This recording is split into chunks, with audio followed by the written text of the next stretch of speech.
This is the Poetry in Motion podcast on the Blood Red channel with Neil Fitzmaurice, bringing you all the big news and even bigger views on Liverpool FC. Hello everybody, welcome to another episode of Poetry in Motion, or the autopsy of the night before as it should be called. Joined by Paul Gorst and Joe Rimmer. Thank you, two heavyweights. I need your opinions, guys, to make me face the day really after last night's game. Let's just backtrack a little bit. Liverpool, we're seemingly on the right track, certainly when it comes to trying to chase down fourth place. A couple of good victories. I mean, an Arsenal masterclass, really, you could say. First 45 minutes without a goal, but we had them in our back pockets, didn't we? So we would be excused for being confident about last night's game with Real Madrid. It is the quarterfinals of the Champions League, albeit at Real Madrid's training ground, not their proper ground, which is, of course, under construction at the moment. So, guys, we headed into that game. I'm joined by Joe Rimmer and Paul Gorst, incidentally. Thanks for joining me, guys. Hello. Hello. You okay? Cheers, boys. Yeah, Gorsty's had another haircut. What's going on? You can't really appreciate this on podcast, but he's every time you see him, he's had a little trim. Are you married to an hairdresser or something? No, my missus has previous experience of it, so she's given it a go and hasn't done a bad job. She hasn't. Well, not from what I'm looking at now, I'm joking. She's done very, very well, actually. All right, well, listen, we'll talk about getting away with things or not. Liverpool last night, we would be excused as fans for believing that we had.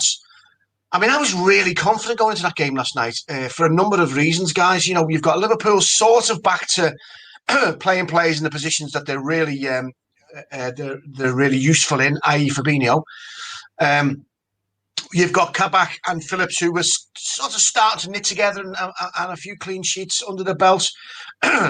And then you had a Real Madrid side without their two main centre-backs, very much ironically like the problems we've had.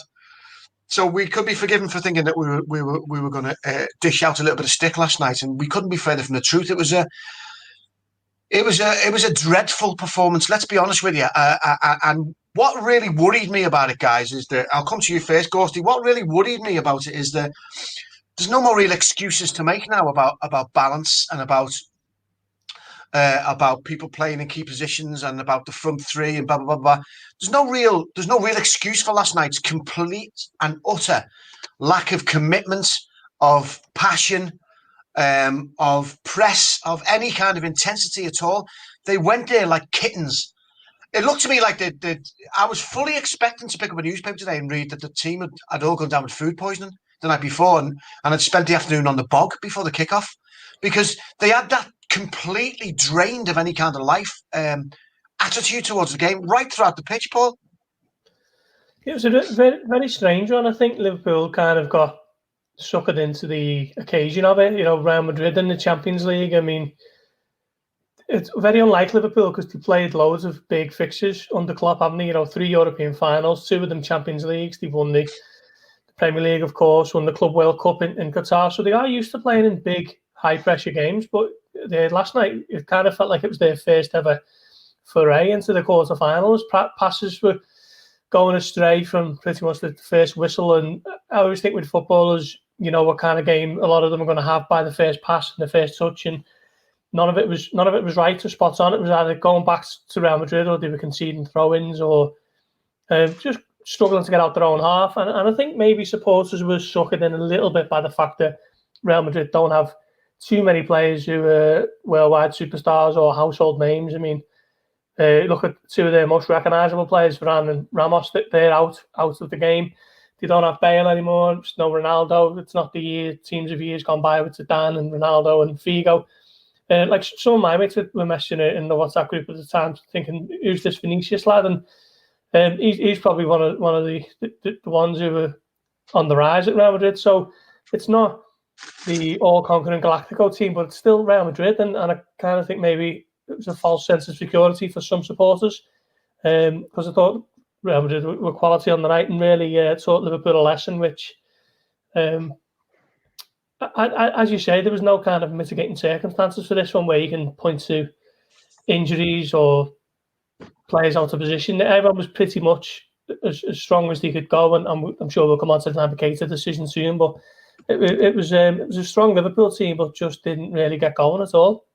Yeah, and Joe, I mean, a bit of stick being handed out for deciding to go with Naby Keita, but I've got to go with Jurgen Klopp on this. You've got to expect that a player with that price tag, who's been performing really well in training, who played really well against Barcelona when we played them. I know we got beat 3-0, but he was playing well till he got injured.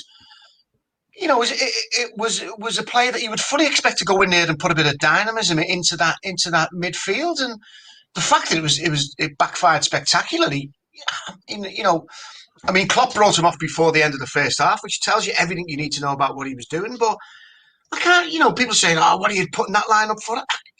Sure, he's fully expected to think that a player of Naby Keita's quality, who's been rested. I mean, this is the most rested Liverpool have been. I can remember for a long time. I mean, about 2.5 weeks. I know there have been players out with international duties, but essentially they've been with the same group of people, training and working on moves and working on coaching. We were all really excited about this team that was going to come back from that break. Not them writing them off, but it was just a dreadful performance, Joe, wasn't it? By every man, no one can carry any kind of favour on that game. It was a dreadful performance. It was one of the type of performance that makes you quite angry, really.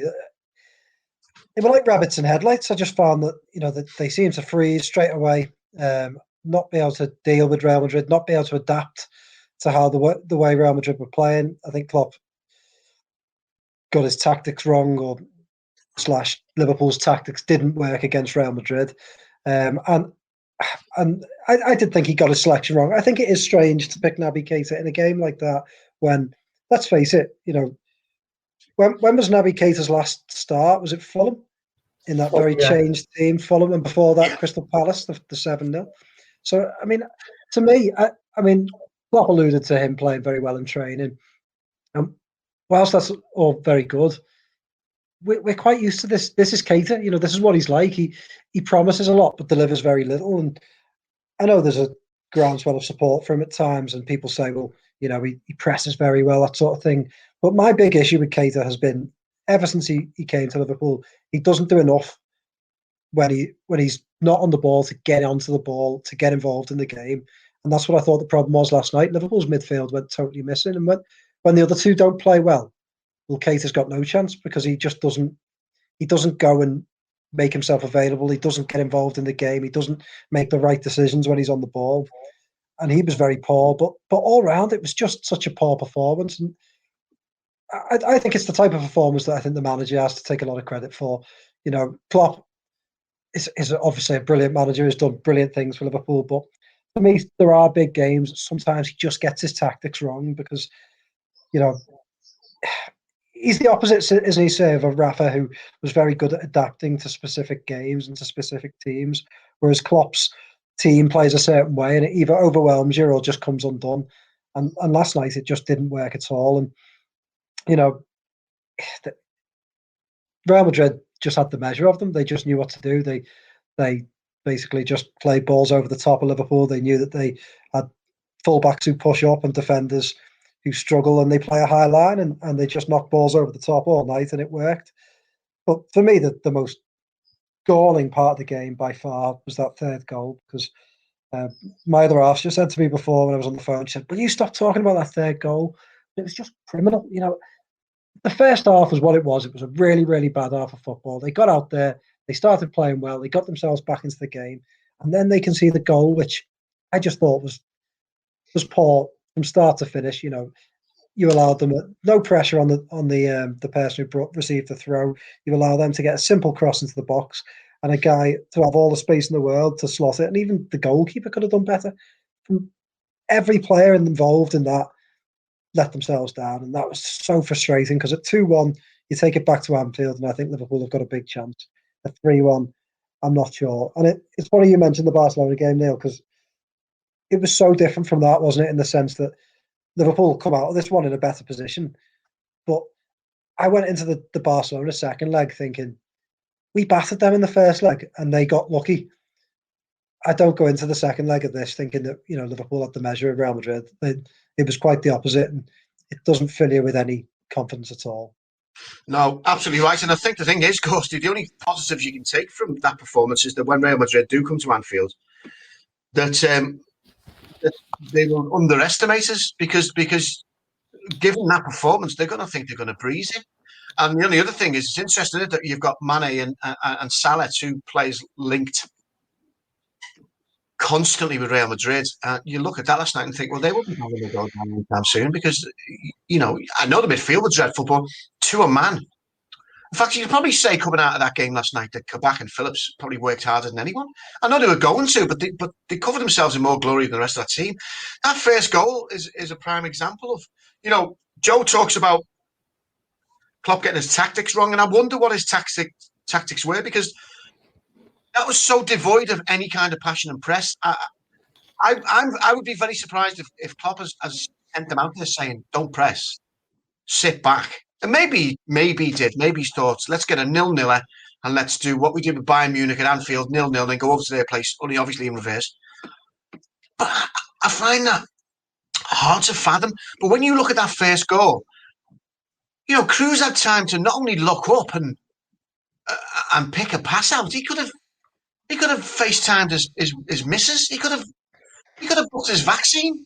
He could have done a Times crossword. He could have done any number of things before the Liverpool player was anywhere near him, and that was symptomatic to me of the entire match, the entire Liverpool game. They were reacting, not proacting, if you like. There was no intensity, and actually on the odd occasion where they were intense against Real Madrid made mistakes. They fumbled, they give balls away, they knock balls out for throw-ins, and it just was so. Joe's right. I was quite angry last night. I mean, normally I've spent this season going, well, this has happened, X, Y, and Z's happened, and we're playing catch up. We haven't done the right things we needed to do to secure centre back. So everyone else we have no excuse for that last night, because that's pretty much the team, albeit Naby Keita. It's pretty much the team that demolished Arsenal and has been getting back on track. And maybe Klopp was thinking about Thiago. I mean, Thiago runs on and then does one of his legendary Paul Scholes tackles and gets a yellow card about 4 minutes into the game. So you wonder whether or not that was in his thinking of let's not, if it's going to be physical, let's not get Thiago involved in case he overcommits. But there's no physicality involved, Paul, was there? It was just a really insipid, uninspiring performance. And if you can't get up for a game against Real Madrid in the quarterfinals of the European Cup, when it's possibly the best chance you've got of being in it next year, well, what chance have we got? Yeah, I agree with Joe about the Benitez thing, where Benitez was sometimes accused of giving too much credence to what the opposition could do, and I think Klopp is the exact opposite end of the spectrum, where he probably doesn't think enough sometimes of what the opponent can do. I mean, more often than not, when you've got the better players and your system is flying, then you'll win. But this is Real Madrid in the Champions League at home, not even at the Bernabeu. It was in a training ground where they've been playing all their games this season. So they were content, and I thought they just schooled Liverpool, to be honest. I mean, just from start to finish, they just had a measure of control Liverpool couldn't match. Liverpool couldn't get on the ball. Passes were going astray, and I think there was a passage of play in the second half that completely summed it up when Madrid must have been easily 15 to 20 passes together, and Liverpool win it back, and Fabinho hammers it at Wijnaldum's heel, and Real Madrid win it back with the first pass. Liverpool just couldn't get hold of it, couldn't create anything, and they were just too streetwise. I mean, Casemiro, Cruz, and Modric in midfield were brilliant, weren't they? And Liverpool, 35-year-old Modric, I hasten to add. Yeah. And Liverpool just didn't have the legs or the energy to get up to the play and close it down. And that's why Keita was in there. I mean, I don't think anyone would believe Klopp that Keita's just been knocking on the door and couldn't be ignored in training, because I don't really think that happens in training nowadays. That's not how football works, where a player catches your eye in training. I think players play because of certain things that they can feel that they can make a difference in the game to the opposition, if you like. And Keita was in there for his legs and his energy and his pressing. And Klopp said his ability to dribble. And I think we've seen it for maybe one slight little flash in the first half, where he kind of took one or two men out the game and then played a nice pass. But other than that, it was a frustrating night for him. And considering he's Liverpool's third most expensive player of all time, behind Van Dijk and Alisson, you're looking at it, you think, what's he done in 3 years? That could have been a watershed night for him, and I don't like to sound as though I'm scapegoating him, because he wasn't the only one who was well off it. But the fact that he was brought off for tactical reasons, as Klopp said, just before half time, rather than waiting till half time and putting the rocket up them and getting them back out there and giving it 10 or 15 minutes, told me that he was far from happy. And of course, he was always going to shield him a bit in the press conference after it, but he must have been furious with what he's seen from Keita.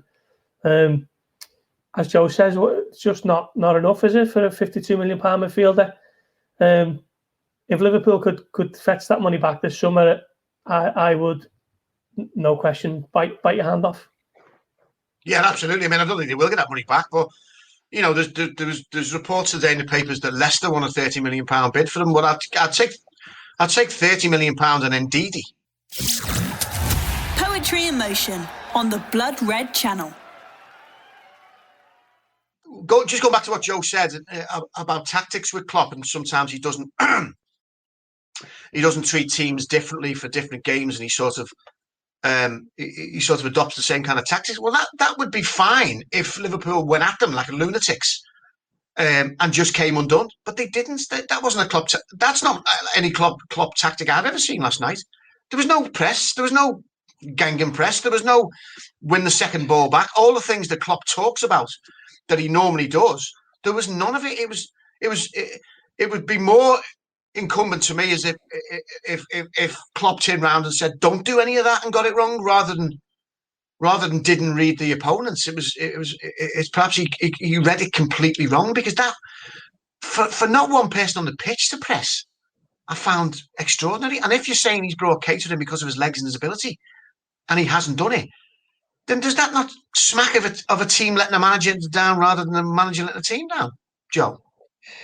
I think it's a bit of both. You know, I think, you know, I'm probably not completely right when I say that Klopp doesn't change his tactics for certain games, because putting Keita in is a sign that I think he was trying to change a little bit and bring in someone, as he said, who could dribble, who could probably get Liverpool further up the pitch.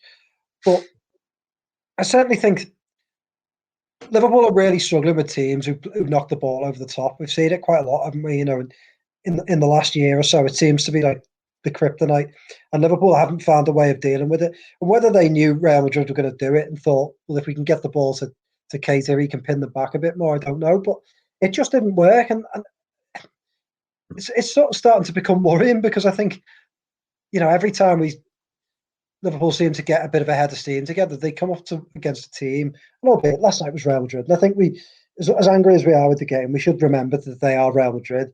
But it does seem to be happening more often now with Liverpool in the last 12 months or so. The team seem to find a way around them. And, you know, you think back to Watford, that was the first time that a team really seemed to do it to Liverpool. But it's happening more and more. And I don't know, I feel like there's something going wrong there. You know, I think I don't know whether there was an instruction not to do a certain thing yesterday, or whether Real Madrid were just very good and Liverpool couldn't get to grips with it. But something went badly wrong, and I just don't think putting Keita in was the right approach. You know, I think, let's face it, I think you'd have got more out of James Milner and a bit of a blood and thunder approach from him than putting in Keita and not seeing the ball and having a midfielder who basically just doesn't offer you enough. And that's what Keita does now. I think he just doesn't get on the ball. He doesn't influence games. He's quite pretty when it comes to when you dominate the ball and when you're in higher up the pitch. But Liverpool couldn't get the ball yesterday. And look, you know, a lot will focus on Keita because he got brought off. And whilst Klopp wants to protect him, I think, as Gorsty just said, bringing him off 3 minutes before half time speaks volumes about how Klopp felt about it, because, you know, I think otherwise he could have brought him off at half time and said, oh, we had a little, you know, he felt a bit of tightness in a muscle, we brought him off. But, you know, all over the pitch, Fabinho was very, very poor, and he was brilliant against Arsenal, really, really good. So poor last night. Didn't seem to be able to influence the game at all. Wijnaldum had one of those games where he just goes completely quiet, albeit it did come alive a little bit in the second half. And then, you know, Robertson and Mane down the left have been very poor for weeks now, and Mane probably had one of his poorest games for Liverpool yesterday. I thought he was very, very, very, very bad and allowed not getting a few free kicks to get into his head. And on the other side, I think that the criticism of Trent, whilst I think the criticism has been unfair, I think that's in his head at the moment as well, because he just doesn't look happy, does he? His body language isn't great. He looks like he's doubting himself a little bit. You know, I think a lot of the criticism has been over the top, but I think it is getting to him. And all in all, it just culminated in a terrible performance. So I don't know. You know, there seems to be something going wrong, whether Klopp's trying to change tactics or either he's not changing tactics enough. I can't quite put my finger on, but last night it was just so poor. And I think it was a combination of both players and manager, but it went totally wrong for Liverpool. Yeah, and as Joe's saying, Paul, there was so much optimism, wasn't there, and excitement about Naby Keita, because we didn't get him for that first season. We had to sort of buy him and loan him back, and you know, everyone was really kind of excited about it. I mean, arguably that will be his last performance in the Liverpool shirt last night, because I can't see him. Klopp. I think Klopp relies very much on trust in his players, doesn't he? And I think that the statement of pulling him off it speaks for itself. And I think that I don't think we'll see him again in a red shirt after that performance. And it is such a shame, isn't it? Because all the way through he's been injured a lot, he's been out a lot, he's been trying to get himself back in and almost getting back in and getting injured again. So that hasn't been helpful. But like Joe says, that was a bit of a watershed moment last night. That was a moment to go, okay, you've got me, you put me in. And I defend the idea behind Klopp putting him in. If he's fit enough and he's shown him he's fit enough, he's wanted to press, he's wanted to get in there, he's wanted legs. And if you've got Kabak and Phillips at the back, the one thing you want to do is try and make sure that you're pressing higher up the pitch to try and stop those balls going over the top, and which is exactly what they didn't do last night. I mean, they broke down in every department. Fabinho was you talk about the third goal, Joe. Fabinho was terrible for that third goal. He fart-arsed about getting hold of the ball and allowed to have it taken off him to be crossed for Vinicius to score that third. So Naby Keita, you know, after all the pomp and ceremony, is I think he's done, isn't he, Paul? Not sure. I mean, what I would say is it's not a surprise to see Klopp showing big faith in him in a massive game, because he started in Barcelona, if you remember that, and he come off early on with an injury, which pretty much sums up his entire Liverpool career in a nutshell, wasn't it? You know, so much, like last night did, so much promise, so much kind of excitement around him, and then it just ends with a bit of a whimper, you know, early on. Just never really seems to have been given a run through injury or through performance in the team, and he's not been able to truly show what he can do for 10, 15 games on the bounce. Every time he's been looking like somewhere approaching a £50 million midfielder, he's pulled up with an injury or something, and it's set him back months. And as you say, that was only his second start of the calendar year yesterday. The other one was the game against Fulham, when Klopp made about 8 or 9 changes, so he was included as part of those changes. And I think if Liverpool could get the fee for him this summer, I think they might look at that, but I don't think they will. Liverpool are going to have to take a hit on him if it is to be his last summer. And I think if he does stay, it'll be pretty much be a case of Klopp thinking the better the devil, you know, and keeping hold of him rather than getting pretty much half the fee that he paid for him and then having to try and replace him with another centre mid at a time when it looks like Wijnaldum is going to be going at the moment. So if he does stay, I don't think it's anything to do with Klopp being a massive show of faith or anything like that. I think it will just be the circumstances surrounding the market and the finances. Yeah, and you mentioned another player there, Joe, as well, Mane, who's just he's an enigma now, isn't he? I mean, he seems to do, some of his touches are still great on the ball. He made some lovely, quick, agile touches last night, but he's a shadow, isn't he, of the player he was? And I know that, look, we had Jota in there as well, and he didn't cover himself in glory either. Mainly because they weren't really given many chances, really. Let's be honest, the midfield were non-existent, so the transitions were no good anyway. They spent most of the game sort of like startled rabbits on their back foot rather than pushing forward. But Mane's just it's an extraordinary drop in form, isn't it, for a player that's been so much of a talisman for Liverpool? And so many times we've come off the pitch after a game and we've said, God, thank God for Mane, but he's his ability to shoot, his ability to do anything in front of goal is virtually gone, isn't it? Yeah, I mean, at the moment, yeah, I think there's a bit of. I think he's tired. Plus, his confidence levels are shot at the moment. But what kind of irritated me last night is he almost had one of those games where the referee got in his head a little bit because he wasn't getting free kicks and he wasn't getting certain things that he wanted. Some of them he should have been. Let's be honest, Joe. I mean, Felix Brick.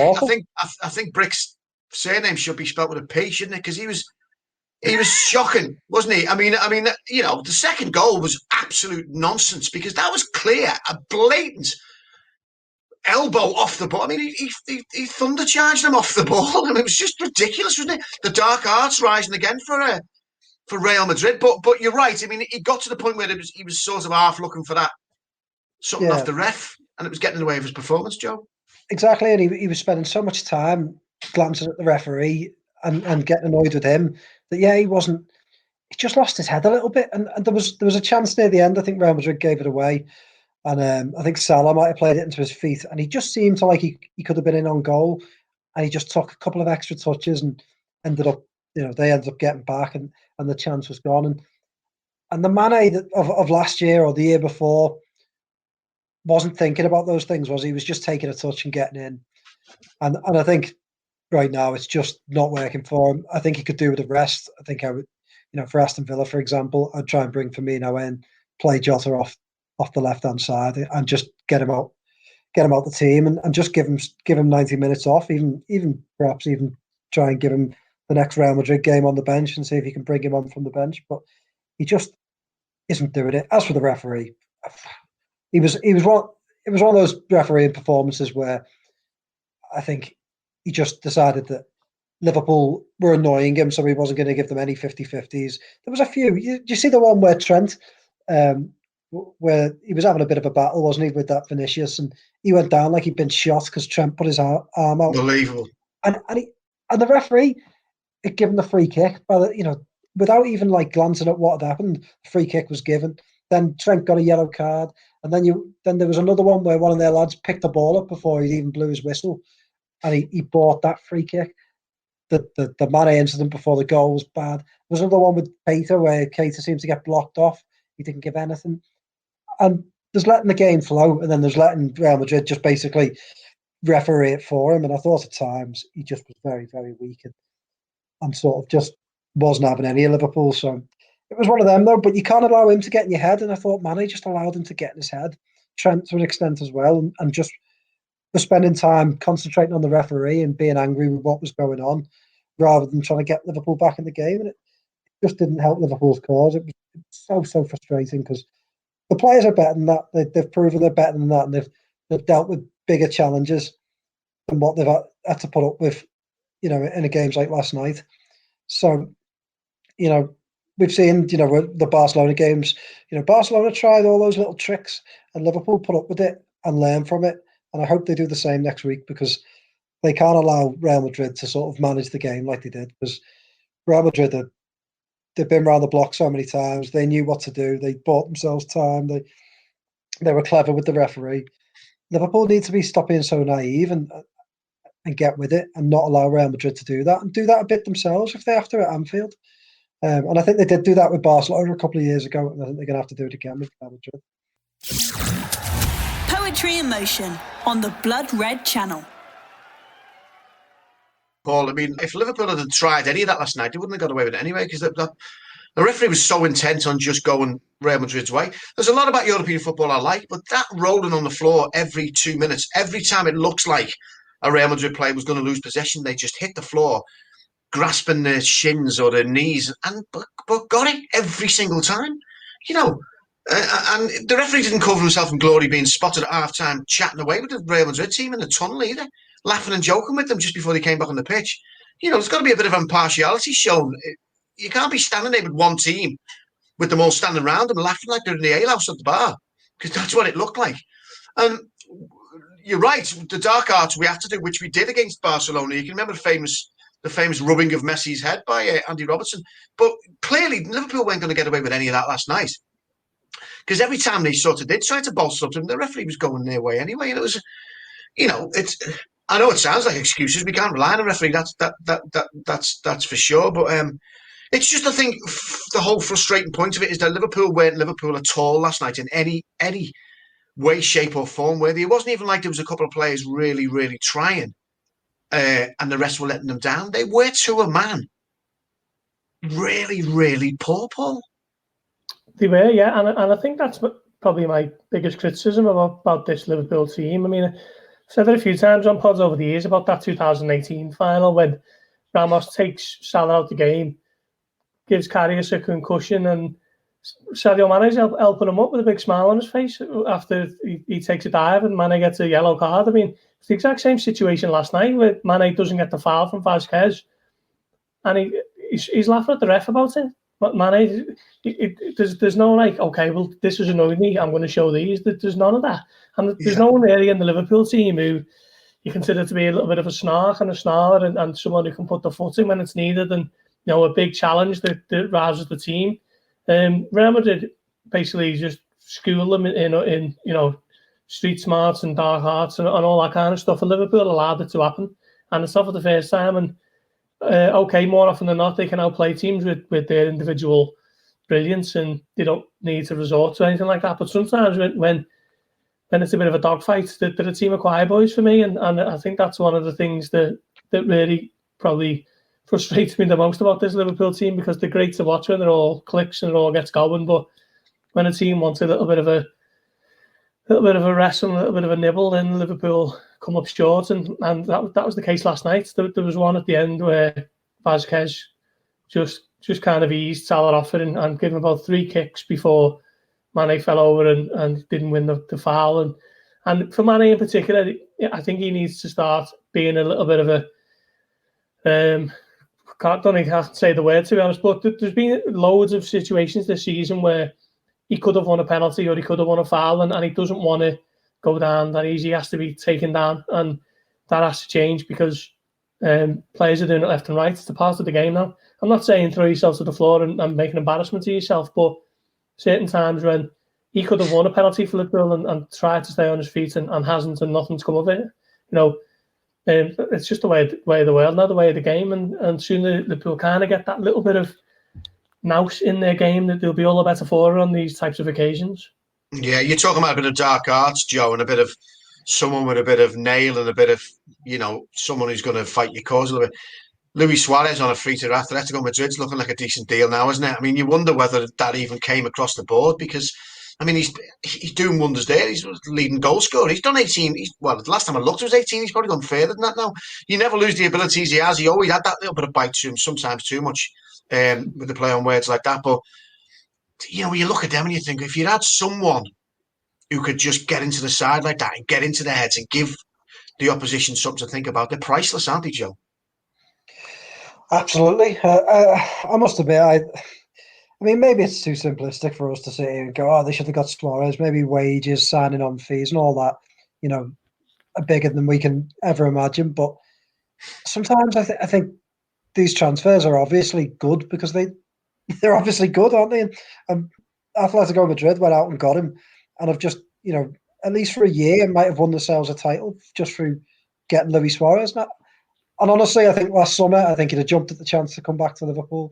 And I just wonder whether he could have added just an extra element to this strike force. And obviously they went out and got Jota, who does that himself. But there's just, I don't think you can beat the mentality, the experience, the trophies that he's won and the games that he's been in. There's nothing that's going to faze Luis Suarez, is there? And I don't know. I agree with Paul. I don't think Liverpool manage games sometimes too well at times. And I mean, it just seems like an obvious one. And I'd like to see Liverpool do it more often. I can't really remember the last time. Maybe Milner was the last time Liverpool went out and sort of just got a bit of a gimme transfer where there's a player running out, his contract was running down and they thought, we'll give this a try. And it's worked out, hasn't it? So I'd like to see Liverpool do it more often. That it would certainly help. And I'd have loved to have seen Suarez back at Liverpool. but they didn't do it. But yeah, I do think, Andy Robertson before was, he was the one that ruffled Messi's hair, and I think he's got a little bit about him at times when he can get quite nasty, can't he? And I just think you need those sorts of players. They don't accept those sorts of things that Dorsey was describing there, where they're being nice to Ramos. I think you need some people that are competitive, and not saying Liverpool aren't, because they've won things, and you can't win the things that Liverpool have won without being competitive. But I do think they could do with one or two nastier players who aren't afraid to sort of get themselves involved. Salah's a winner, and he often gets slated for diving, doesn't he? But I think with Salah, he makes the most out of things. If he feels contact, he goes down, he wins penalties, he takes them, he scores a lot of goals, doesn't he? So I think Mane needs to sort of be a bit more streetwise at times and just learn a little bit from what's happening to him, because defenders are just taking advantage, I think, a little bit too much. Do you think, Ghosty, that last night, one of the biggest problems last night was that that Liverpool side that went out onto that pitch there didn't have a leader, didn't have Jordan Henderson. You feel at some point during that game would have been screaming, barking orders out, pulling everyone together. I know he's a captain, but in his absence, they didn't. When you think about it, you go right through that team last night. There's no one who's going to smash his hands together and run over to people and say, "Get in, let's go, let's kick it up a notch, let's get intense, let's get in their faces." There's no one on the pitch who was doing that, was there? You've got no one of the ilk of a Suarez who can, I remember watching Suarez playing, and he would literally embarrass players into kicking it up a gear, because he'd be chasing throw-ins for 50 yards and slide tackling a throw-in, and it would make the people around him go, we better put a shift in here because he's making us look daft. We had no one on the pitch last night, did we? So when we got into that whole rut of not being able to lift ourselves, we had no one actually boots on the ground to be able to lift us and run over like you see Henderson doing. And he was a valuable absentee last night, wasn't he? Yeah, and I think Liverpool have got four players in what they call a leadership group, which is Henderson, Milner, who the captain and vice captain, and then Van Dijk and Wijnaldum. So they are the four captains essentially. So it was Wijnaldum yesterday with the armband, and still see some people a bit confused. Wijnaldum's given the captaincy when his contract's up, but that is why he was the captain last night, and that's why he's been the captain before. But he's not a typical English style captain, if you like, or a British style captain that we associate with the likes of Steven Gerrard or a Roy Keane or whoever it may be. It's someone who really barks the orders and leads by example. And you can include Henderson in that, can't you? No one's more vocal than him on the pitch, and we've heard that. Literally heard that this season at some of the games. So Henderson was definitely a big miss, as he always is. But yeah, I agree with the point Joe made a couple of moments back when he said maybe someone like Milner might have been better suited to cater. I mean, I don't think there's too much of a comparison in terms of what each player can offer you in possession and on the ball, but I think Milner would have put himself about a lot more and a lot more effectively than Keita did for the 43 minutes that he was on the pitch. And I don't mean to single out Keita again, but I just think I don't think Milner should be starting every game for Liverpool.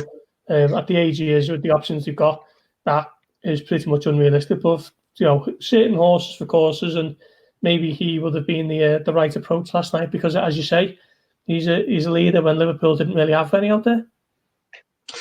Yeah, well, sorry, John. Just to jump in, it's funny what Ghosty says there. With you have that leadership group of four players: Henderson, Van Dijk, Wijnaldum, Milner. Well, Wijnaldum's leaving. Milner's 36 now and doesn't play many games. Van Dijk's been out all season, and Henderson has been out for large chunks of the season. I do think now it looks like pressing in the summer. Liverpool need to go out, and the players they need to buy need to have a bit of personality. They need to be able to lead a little bit on the pitch, because I think Liverpool do miss it. I think they miss Henderson. I think they miss Van Dijk. You want to see some players being a bit of a moaner, don't you, on the pitch, and organising and discussing it and shouting and commanding and barking orders. And the different types of personalities make teams, don't they? But I think Liverpool miss a couple of those noisier personalities in the team. And with Wijnaldum going out of that group, with Milner aging, surely it's time to sort of re-examine that leadership group and see whether they can find some bigger personalities, because Liverpool need them, and those are the types of players that have driven them on to win trophies. They've got to refresh them. It's what big teams like United did, Liverpool did in the 80s. They went out and bought newer big personalities, didn't they? And they made an impact. I think the cycle's come, hasn't it? And Liverpool are going to have to do that this summer. Yeah, they're going to have to.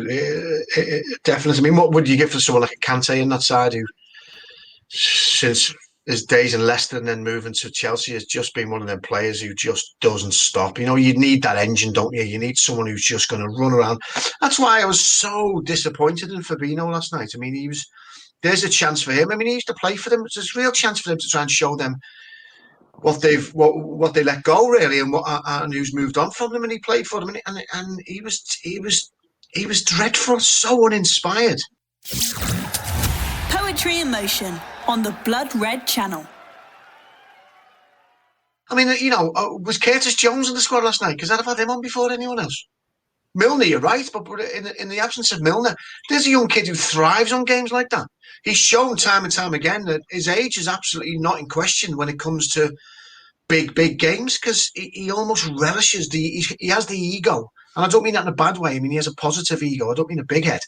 I mean, he has that ego that feeds on pressure and feeds on the stage. And that would have been a great stage to get someone like Curtis Jones on. Do you think there's a possibility that in the replay that someone like that might feature, Paul? I think he's probably got more of a chance of starting than Keita. I've got more of a chance of starting than Keita, I think. I think Jones has been one of the few success stories of the season, hasn't he? He's really come into his own in the midfield and turned from a player who does the odd bit of magic and sprinkles a bit of magic in games to someone who just has a sustained spell of quiet excellence in midfield. He's changed his game almost. He doesn't overcomplicate things now. He doesn't overrun the ball. He's very much neat and tidy in possession and keeps it ticking. And there's a bit of a goal threat, actually. Beyond the attack, Liverpool don't have too many goals, but Jones is someone who's capable of getting in there, isn't he? We've seen with him scoring the winner against Ajax early in the season, and he obviously got a couple last season, most famously against Everton in the FA Cup. So, yeah, I think if it was a straight shootout between Keita and Jones on Wednesday night, then I'd be going with Jones. But I think it's probably a little bit harsh to overly criticise Fabinho, because I think he's been probably Liverpool's player of the season, all told. So if he does have a little bit of an off night, we can probably excuse him that one. Well, preferably not against Real Madrid in the quarterfinals. Let him have an off night against Villa. It's just bizarre to me that they have to have them. It's just really weird. I mean, that's the thing more than anything, is that their confidence was high, surely. On the back of the Arsenal win, that was your chance to cross that white line and go, let's do it. And it was out with a whimper, wasn't it, really? When we look at the games that we've got left, I mean, certainly in the league, you've got to imagine, like you just said, Joe, that the Real Madrid game is possibly one game out of our reach now, without the crowd behind us, without the magic of Anfield, and at the moment with Liverpool's run at Anfield, you've got to imagine a 3-1 deficit. Oh, we need 2 goals. We win 2-0, we're through, aren't we, on goal difference? So it's a 2-goal deficit we need to, without reply. So we need to find ourselves very, very quickly if we're going to go on for that. Aside of that, then we have to try and look at this 4th place. We're 2 points off 4th place. Very much back in the mix after the Arsenal game.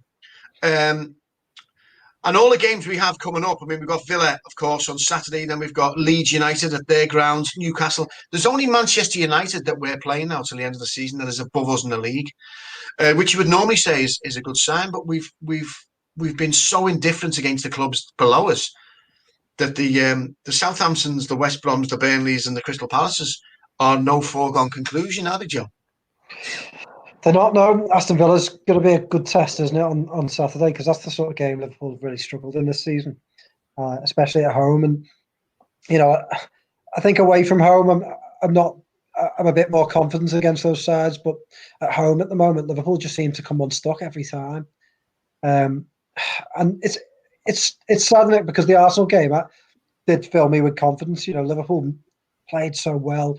They were really at it. You know, Fabinho was back in midfield, and it felt like if they turned the corner, and I mean that's been the season to a T, hasn't it? Every time you think they might have turned the corner, they sort of hit a dead end, don't they? And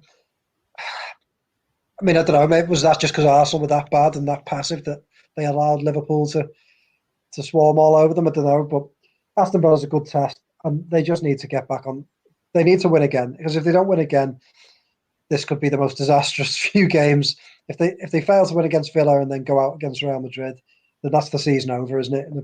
In 3 games. So, you know, they need to win against Aston Villa and keep that pressure onto the top 4, because, you know, the sides above them. We were asked to do a top 4 prediction yesterday, and to be honest, I didn't predict Liverpool to get in there, but I do think Leicester and Chelsea could come unstuck against some of the fixtures they've got yet left. They've got tough games. So, you know, I don't think there's any guarantee. And if Liverpool can keep it up and try and keep a bit of pressure on, you just don't know. They could sneak into there. But Real Madrid is just, I don't know, without fans, I find it a big ask. And it's the sort of game where I just can't see Liverpool winning 2-0. I think they could possibly win 3-1 and take it to extra time. But I just don't see Liverpool winning that game 2-0 anymore.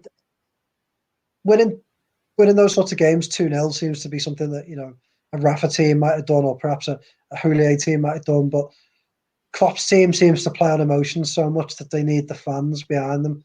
And Real Madrid seems so savvy. I just can't see them not scoring. But we've said that before, so let's just hope that, you know, they can pull something off. And you never know, they could rescue their season in 2 games. So, you know, it can go either way, but just so let down by last night. You know, it went just when you felt like they were building back up, and after such a smashing performance against Arsenal, such a letdown to lose that game and lose it in the manner that they did. Yeah, you could have taken it. The only thing I can say about it to try and get some sort of positivity out of it is that we don't do anything easy. This team never has. This club never has it. It's not happy unless it's putting us through the mangle every single time. And the one thing that we have positively going for us is that Real Madrid will, I'm sure, face a different Liverpool team than they did last night, because they can't face that team again. Liverpool can't afford to be that team again. They can't afford to put in that performance again. So let's hope and ending on a positive note. We're trying to drag as much positivity as we can. Sorry if you listen to this and appreciate you following all the time for us and for all the other podcasts as well, as I always say. And you know, I know no doubt we'll get a bit of stick during the week saying, leave it out, will you? You know, getting down on it. You know, it's very hard to pull positives from a game like that. And we're just trying to be honest, and we're just trying to give our honest opinions. We all love the club, and we all want the club to be doing what they've been doing the last 3 seasons, and that's probably part of the problem, is that they raised the bar so high that when you see performances last night, it's a completely different team than we're used to seeing, which is why we're probably being a little bit more critical than usual. Paul, on a positive note, I can't see us playing. They must have a rocket up their arse for the Villa game, Saturday, 3 o'clock kickoff. If they get a result there, Villa, and they're in and about the 4th place, then they can carry that into a Real Madrid second leg. That really speaking, we've got everything to play for, and they haven't, in the sense that they can't afford any mistakes in an early goal, and who knows. So on a positive note, not all over yet, and I'd like to hope that was a really bad blip last night, Paul, and we can push on and try and correct things over the next couple of games. Yeah, look, any team can lose 3-1 away to Real Madrid. It was more the manner in the defeat in terms of how poor they were in possession, which is something you don't expect Liverpool teams to do. But if fans were allowed an Anfield next week, then I'd feel a lot more confident about Liverpool overturning this deficit. But with Aston Villa to come on Saturday, first home game in over a month, they've had that break away from Anfield to kind of get their heads right and step away from those 6 games, which was just the same pattern, wasn't it? Liverpool dominating possession, not creating anything, and getting beat. Hopefully now that they're over the worst of that, and you can turn the tide on Saturday, continue this unlikely push for the top 4, and see where they land, and then go into Wednesday with a bit more confidence. Just a shame that there's not going to be 54,000 in there to help them on to win. Well, either way, boys, whatever happens, we'll still support the Reds the way we always do. I mean, it's just, it's ups and downs in it, and it's all part and parcel of being a Liverpool fan. Thank you once again for your opinions, Paul Gorst and Joe Rimmer. Much appreciated, lads. And fingers crossed we get a bit more positivity in the next couple of games. It's all to play for. As I said before, we don't do anything by half, do we, lads? So, cheers, boys. As always, thank you. And thanks again for listening. As I say, part of the roller coaster ride of being a Liverpool fan, isn't it? We will support them no matter what. Keep supporting us, please. Keep listening to the podcasts and keep the faith in the mighty Reds. This is Neil Fitz with another Poetry in Motion. See you all again soon. You've been listening to the Poetry in Motion podcast on the Blood Red channel.